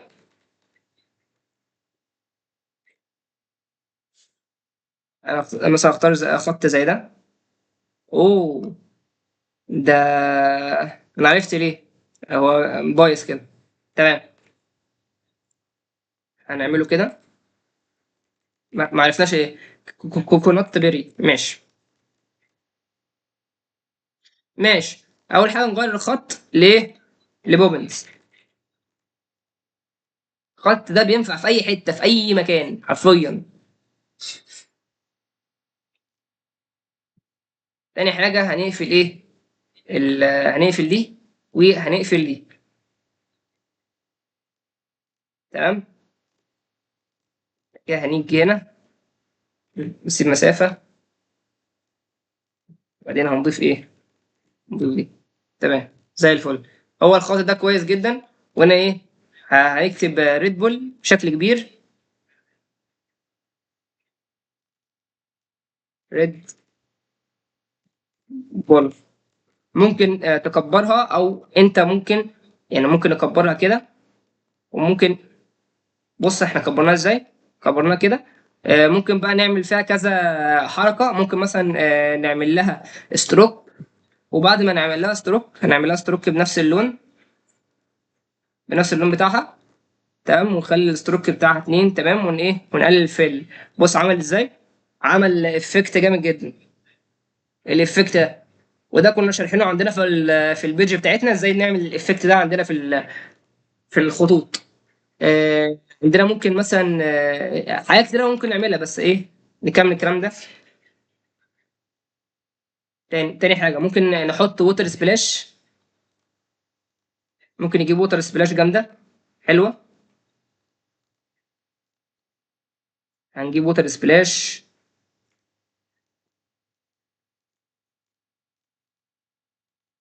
فين عايزين حاجة كويسة؟ عندنا مثلا ووتر سبلاش ايه دي؟ ايوه دي كويسة دي. دي لو حطيناها كده، بص كده، هتدي تأثير مية للبتاع بتاعنا، كأن المية لفة حواليها. تمام. ونعمل له ماسك. المفروض انا انزله تحت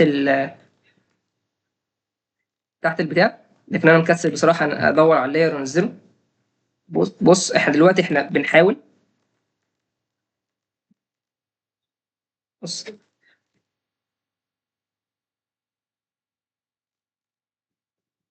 بص شايف ازاي احنا بنعمل ايه؟ احنا دلوقتي بنعمل افكت ميه تدي للديزاين بتاعنا حلاوه واقعيه كمان. تمام. في افكت ميه ممكن افكت باينه. تمام. هو الميه جايه من ورا، حاجه زي كده. تمام. الميه جايه من ورا وطالعه لنا هنا. فهنا ممكن ايه همسح من عليه واخليه ورا. اه بالظبط. عندنا افكتات ميه كتير قوي يعني، ومن ضمن الافكتات الحلوه اللي انا بحبها، مش عارف الاقيه ولا لا هنا. مش عندنا الافكت ده ممكن نحطه تحت البتاع، فهيدينا افكت كأن الميه بتطرطش وهو واقف عليها. عندنا افكت ده. عندنا افكتات كتير قوي ممكن نضيفها. فانت مع نفسك، او انت مع نفسك وانت بتصممي، وخد راحتك وانت بتختاري. هنا بقى تاني حاجه عشان بس ايه ما انساهاش، وهي الواقعيه. احنا هنا محتاج، مفيش واقعيه خالص. فين الظل اللي مستخدم؟ فاحنا عايزين نضيف ظل، بحيث الظل يكون في ظل هنا على الازازه. فاحنا هنضيف ازاي؟ اول حاجه هنضيف هنا عايزين لاير ويكون تحت كوكونات. تمام. وهنجيب الفرشه الناعمه عشان نضيف ظل. تمام. وباللون الاسود، ونضيف ظل هنا كده. تمام زي الفل. وايه نقلل الاوباستي بتاعته شويه. زي الفل. تمام. آه... ايوه انا واخد بالي، بس الظل قليل جدا. الظل ضعيف حرفيا. تمام. تاني حاجه هنا الظل برضو المفروض في ظل هنا. بص الظل معمول ازاي، الظل مرسوم حلو لكن ضعيف. أنا مش واخد بالي ان في ظل. المفروض الظل ده هو اللي بيدي عمق وواقعيه للموضوع. بس. تمام زي الفل. بس كديزاين عام هو جميل جدا، حلو موت. عاش. هنا بقى ممكن تضيفي ايه، زي ما انت ضفتي الكوكونات والبلو بيري. تمام. تجيبي حبايه حبايه عايز اقفل ده. تجيبي حبايه بلو بيري واحده، تجيبيها PNG. تمام. وتضيفي واحده هنا، وتضيفي واحده هنا، وتضيفي واحده هنا، وتضيفي واحده هنا، وتعملي لها افكت بتاع الموشن بلور. زي ما انت عامله على ده موشن بلور. زي ما انت عامله عليه. هيدي حركه للديزاين بتاعك وهيبقى شكله جامد. بس هو ايه، الديزاين تحفه. عاش. عندنا الديزاين ده من احلى الديزاينات اللي جات لي كمان.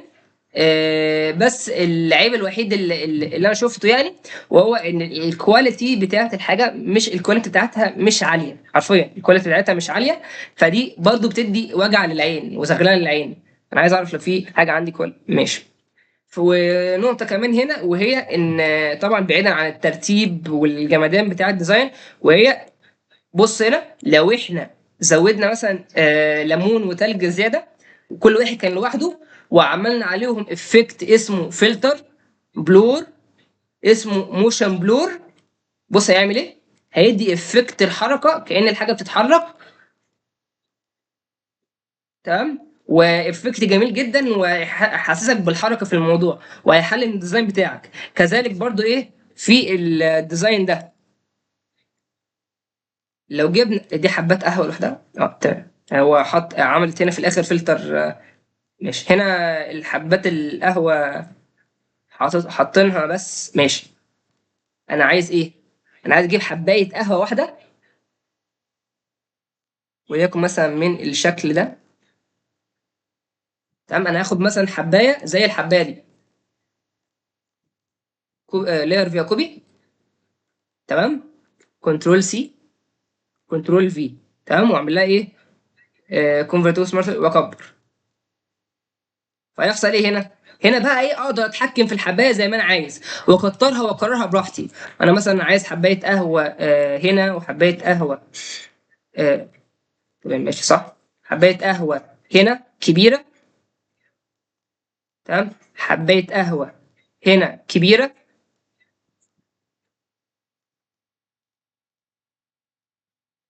تمام. عايز ايه تاني؟ حبايه حبوب قهوه بقى ايه، صغيره، طايره حوالين الكوبايه. تمام. وكل حبايه من الحاجات دي انا هعمل فيها ايه؟ هعمل فيها الافكت اللي انا قلت لك عليه. بس طبعا انا عايز هنا، عايز هنا. تمام. الافكت بتاع الموشن بلور.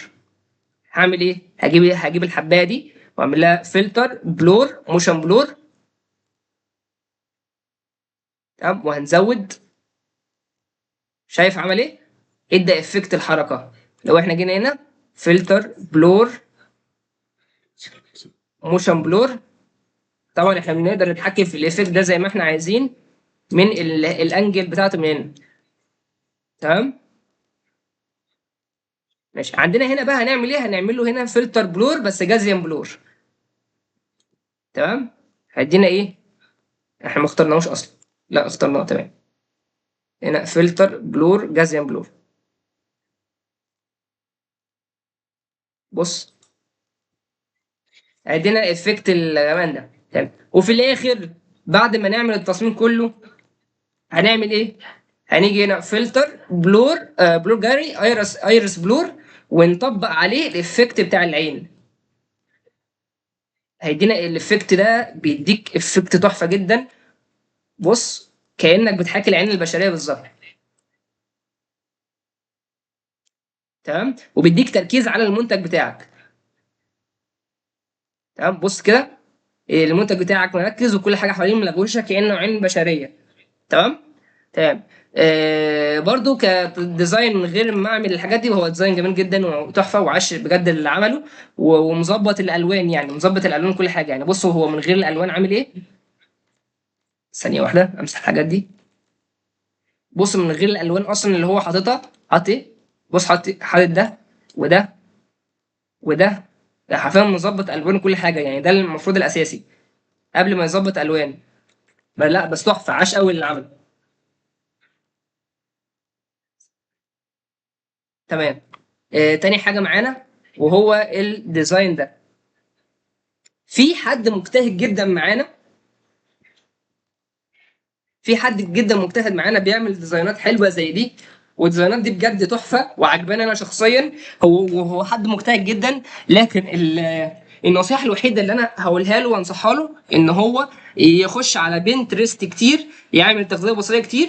علشان احنا كمصممين جرافيك، الحاجه الوحيده ان احنا نحاول نوصل ليها، وهي البساطه في التصميم. فلو وصلت لبساطه التصميم، انت كمصمم هترتاح وانت بتتفرج، وعينك هتكون مرتاحه، ومش هتحس بلغوشه او تشتت بصري. تمام. فالبساطه في التصميم دي هي اهميتها. بس ممكن نيجي هنا هننزل الاتنين دول تحت. تعالى ده وده يجي ننزلهم تحت. تعالى انت كمان ننزلهم تحت كده، نحطهم فوق شويه. تمام. ايوه، ما هم عشان لسه في الاول، في حاجات ممكن تكون واقعيه، في حاجات تانية مش واقعيه. تمام. هنا بقى احنا عايزين ايه؟ ده هنجيبه فوق الحاجه. ده احنا عايزين مثلا يلف حوالين كوبايه معينه، فده احنا هنميله على حسب الكوبايه اللي احنا عايزينه يلف حواليها. تمام، عشان عارف هو كان عايز ايه او كانت هي عايزه ايه.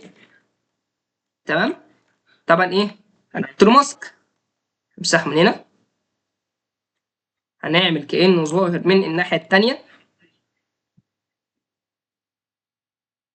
هو ظاهر من الناحيه دي. تمام. لف من الناحيه دي. بعدين هنخفي كده. هو دخل الناحيه دي، وهنخفي الجزء ده كله، وظهر من الناحيه التانيه اللي هي الناحيه دي.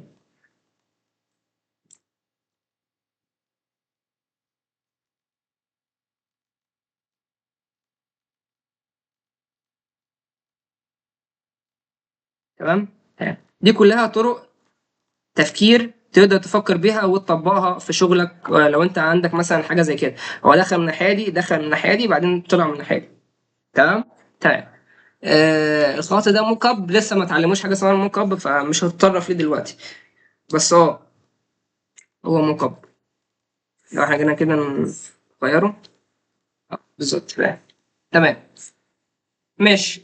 عندنا ديزاين ايه تاني ممكن نعرضه؟ الديزاين ده. ايام الموك اب الجميل.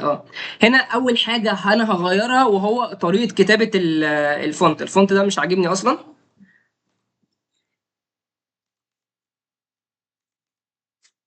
الفونت ده مش عاجبني، احنا عايزين فونت حتى حماسي. و عندك نيو سانس. فونت مثلا زي ده. عايزين مثلا كمان يبقى حواليه شرارة. تمام. بس هو جميل قوي ان هو حط النار وحط الكلام ده. تاني حاجة ما خدش باله منها. يظبط الالوان بتاعة المنتج بتاعه. المفروض ان هو كان يعمل كيرف. تمام. ويقلل الاضاءة شوية بتاعة المنتج. تمام، حاجة زي كده. ويجيب البرايتنس والكونتراست، ويعلي البرايتنس، يزود الكونتراست عشان يبين البتاع لسه فريش. تمام. وبعد كده هنيجي ايه؟ نعمل هنا كنترول اي. استنى، كنترول سي، كنترول في، كنترول جي اصلا. ايوه. وبعد كده نعمل ايه؟ هنا نعمل له كنترول ايه؟ اي. تمام. وبس احنا هنمشي هنا حاجه بسيطه جدا، علشان ايه؟ نبين ان الجزئيه دي بدل ما هي منوره، تبقى برضو زي الجزء اللي فوق. نحاول برضو ايه، نقلل بس شويه، وهكذا للمنتج الاساسي بتاعنا، عشان الحته اللي تحت دي بيضاء اكتر من اللازم. تاني حاجه هو نسي خط ابيض احسن. عادي، عايز تحط خط ابيض براحتك. انا برضه انا ما فيش يعني، انا مش ما عنديش الوقت الكافي ان احنا ايه نحط الكلام ده. انا لو معايا الوقت الكافي انا كان زماني حطيت افكتات هنا على الخط ذات نفسه، واستخدمت تكشر افكت. تاني حاجه هنا، المفروض انت برضه عشان تحسن الموضوع بواقعيه لازم تحط ظل للمنتج بتاعك، سواء ظل من تحت على ما اظن، عشان الاضاءه جايه من فوق. تمام. فاحنا هنيجي نعمل كده، هنيجي بالفرشه ونعمل كده ونكبر. وطبعا هنجيب بتاعنا، وهنضيف ايه؟ وهنضيف الظل بتاعنا، بس نكبر الفلو. وضفت الظل اللي انا عايزه، اتحكم فيه بقى براحتي. تمام. سواء احطه هنا او عايز نحطه هنا، فدي حاجه ترجع لك. واقلل الاوباستي بتاعته شويه. انا المفروض اصلا انا عايز كمان ايه؟ عايز اخفف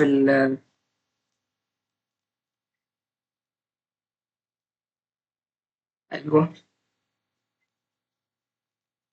اصغر البتاع بتاعها شويه. تمام، زي الفل. انا لسه افهم حاجه، ايه دي؟ في حاجه غريبه.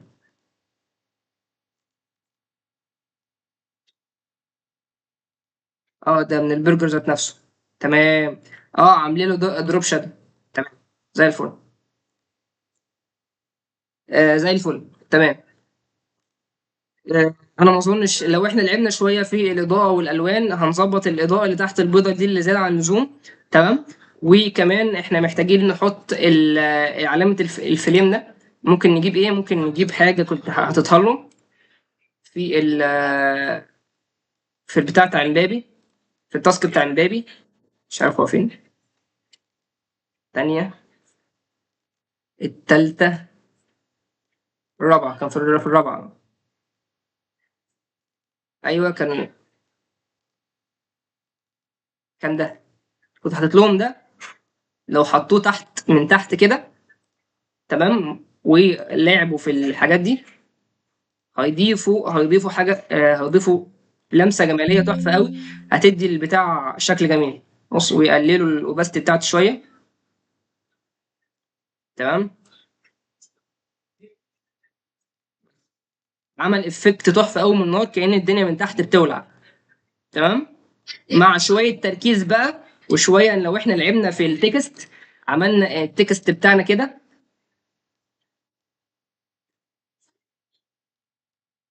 كده عملنا البتاع كده ولعبنا فيه شويه. لا، مش عايزين كده. تمام. زي الفل. زي الفل. هو كده كويس.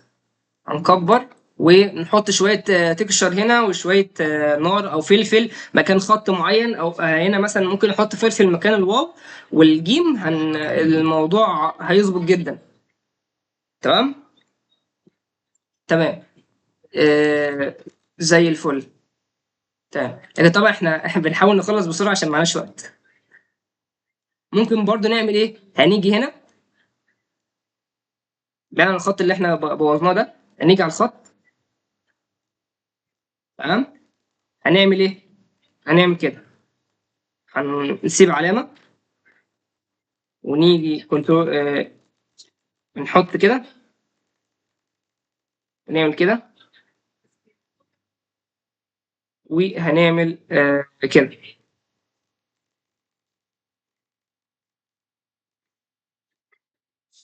تمام. زي الفل.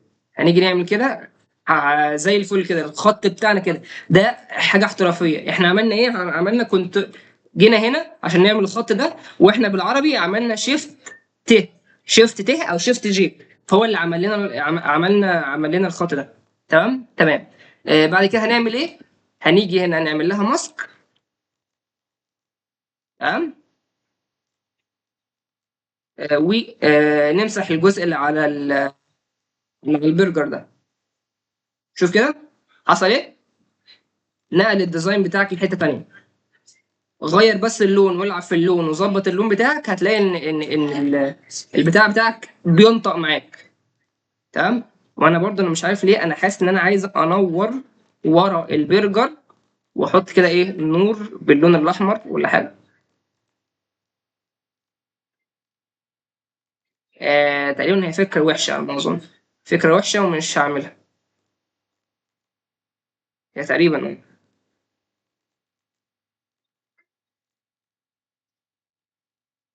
ممكن بقى نعمل ايه؟ ليه؟ بلاش. بس عامة الكونسبت اتفهم ان احنا هنعمل ايه عشان نحسن الديزاين ده اكتر. تمام.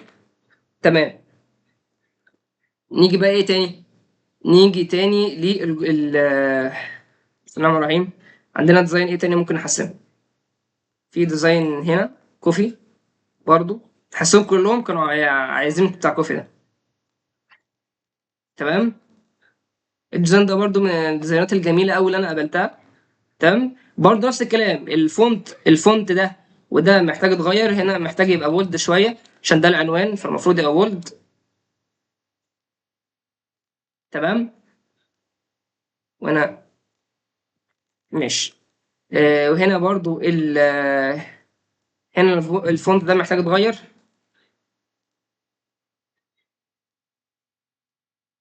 ثانية واحدة.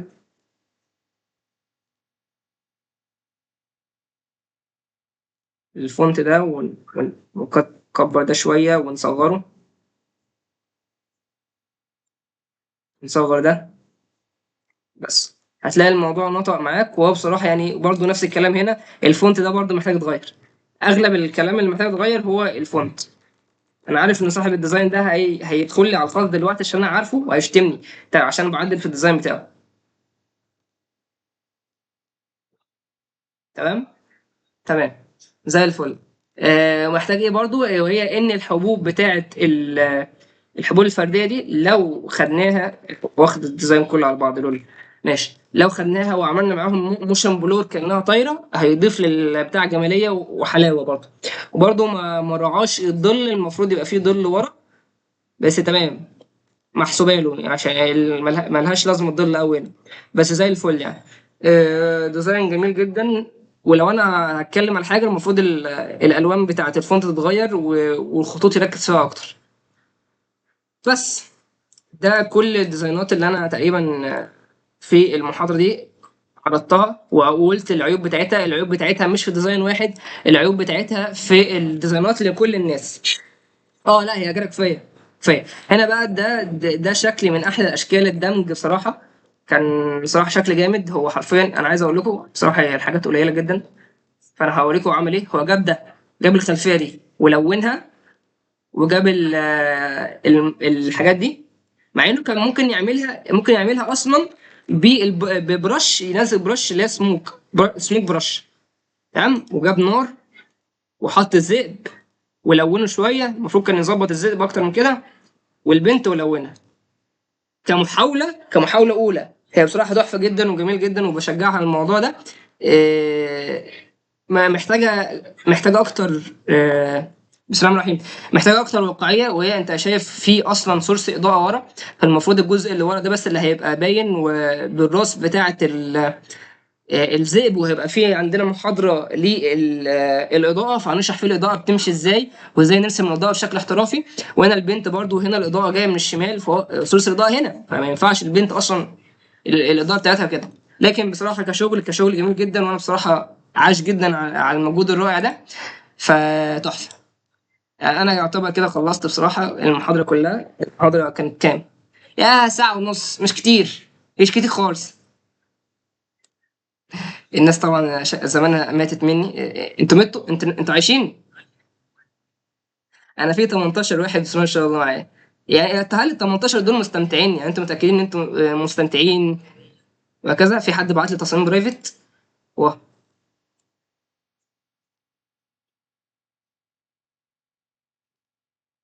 واو. لا واو، استنى كده، ده انا واقف له ده. استنى. الجزء التالت صمم اليوتيوب، حلو، ماشي، لطيف، تمام. ده تحفه، ده نور ديزاين، بشجعك على التقليد بصراحه، يا مجهود يحترم، عاش. برضو تحفة، عاش عليك. هنا بس محتاج تغير اللون بتاع الام جي ده، عشان هنا اللون ده قريب من لون الخلفية اللي ورا، فالكونتراست بتاعه مش اوضح حاجة، يعني اللون الكونتراست بتاعه مش كونتراست قوي، التناقض يعني، ان هو محتاج حاجة التناقض بتاعها. غير لون. هنا شيس تحفة، فكرة لذيذة. محتاج بس تزود الشادو شوية او تخليه واقعي شوية هنا من الدروب شادو، بس كفكرة الفكرة حلوة يعني، عاش عليك. اغلب شغلك تقريبا باين صمم اليوتيوب، بس تحفه. هنا بقى اللي انا قلت لك عليه، المفروض تجيب ماسك وتمشي عليه، وكنا شارحين الموضوع ده في ريل من الريلزات بتاعت البيدج، ازاي نعمل حاجه زي كده بشكل احترافي وشغل كويس، بحيث برضو ما يعملش حاجه على المنتج بتاعنا الاساسي، عشان المفروض احنا بالماركت للمنتج ده، فالمنتج ده يكون واضح، ما يبانش ان احنا كده بنخفي عيوب بتاعته. تمام. والنيو شوز دي محتاجه تتغير. تمام. والظل بتاعها يتظبط اللي وراه ده. تمام. هنا برضو محمد نبيل، ايوه انا عارف الديزاين ده، عايش عليك والله بصراحه، يعني ديزايناتك تحفه وجميله جدا، وبشجعك على حاجه زي كده، فتحفه، عاش عليك. اشوف انت عملت لي ايه، افتحه.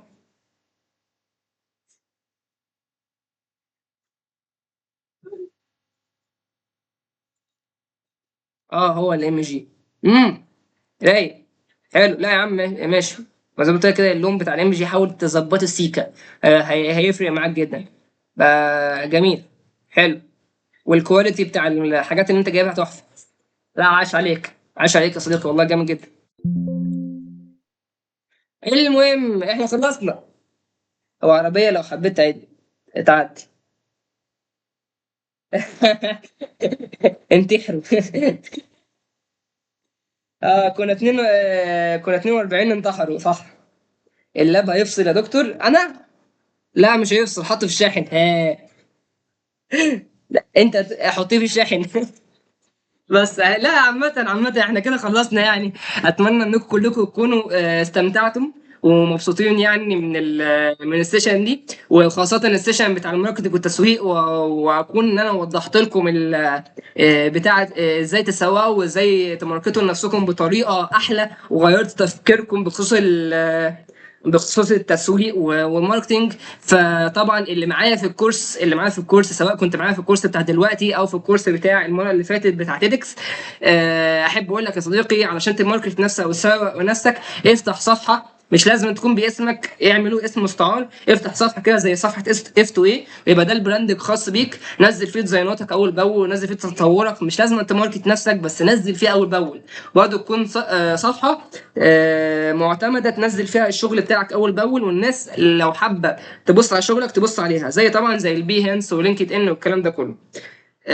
وبس يعني اتمنى تكون كلكم بلا استثناء استفدتم ومستمتعين بالمحاضره دي. باذن الله المحاضره دي هرفعها على اليوتيوب اول ما اقفل باذن الله، وهبعت لكم اللينك بتاعها عشان برضو لو عندكم حد من صحابكم او قريبكم او زمايلكم. وما تنسوش الخصم بتاع اف تو اي، قدامه يومين ويخلص. يومين. يومين. شوفني يوم 5. اشمعنى يوم 5؟ اشمعنى يوم 5؟ هيحصل يوم 5. ايه ده تيدكس يوم 5؟ تصدق ان هيحصل يوم 5. ماله يوم 5؟ استنى بس. تيدكس ايه؟ انت بتتكلم على تيدكس ايه؟ عامة ماشي، عشان ما نطولش الكلام عشان هقفل التسجيل بس. بسم الله الرحمن الرحيم. تم كلامنا وربنا محمود، وله المكارم في العلا والجود، والصلاة والسلام على سيدنا محمد ما غرد قمرين وأورق عود. بحبكم في الله، ما تنسوش دايما دايما دايما صلوا على سيدنا رسول الله. أشوفكم بإذن الله في محاضرات كتير مفيدة بإذن الله بنقدمها. ولو استفدتم يا ريت بجد ما تنسوش شير للفيديو، شير للبيج، وتجيبوا أكتر عدد ناس ممكن عشان يستفادوا بإذن الله مننا. بننزل محتوى تعليمي على البيجات بتاعتنا وعلى اليوتيوب، وتريكات صايعه. سلسله تريكات صايعه هتفيدكم كتير في المجال بتاعكم، خصوصا في الفوتوشوب والجرافيك بشكل عام. وكمان بننزل نصايح للفريلانس والماركتنج. هبعت لكم كل الحاجات دي باذن الله في رساله وكل اللينكات بعد ما نخلص باذن الله. يلا باي.